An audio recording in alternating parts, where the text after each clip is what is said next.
guys, itatap natin. Tapos, pag tinap namin, kailangan agad namin sabihin kung ano. Kahit anong bagay o hayop, basta kahit ano. Ito, kung wari ganito, kailangan ko na masabi. House! Tapos pag natanggal yon, tapos hindi ka pa nakakasagot, gaganunin ka sa ulo gamit to. Sauce! Wala na. 1, 2, 3. Egg! Egg. Yes! Baba. Wala na. Kahit ano, English, Tagalog. Zoo. Daddy. Yun lang yung first time mo.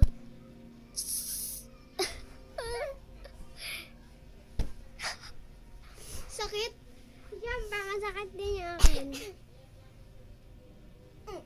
Umbrella. Sun. Yung as in, S-O-N. Kaya kasi S-U-N.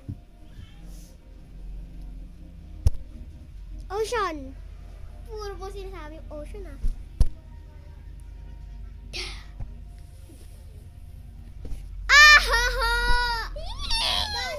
That's what umbrella. Natanggal na yun. Yung umbrella mo naging nabrella.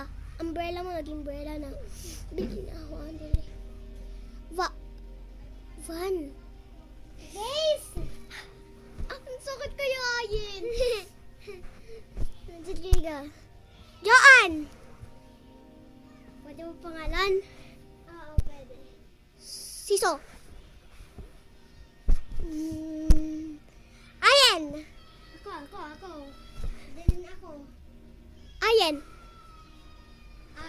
Pwede pareho. Dalawang best lang dapat mo nasasabi. Mama. Mama Mia. Queen. Grabe. Sun. Hoy, nasabi na yon. Ay, oo nga pala. Dalawang beses lang. Marshall. Wala. House. Dalawang beses ko na yung nasabi. Hindi, pwede akin kasi kalaban mo ko. Umbrella. Na naman. No. Pwede yun. Marshall. Na naman.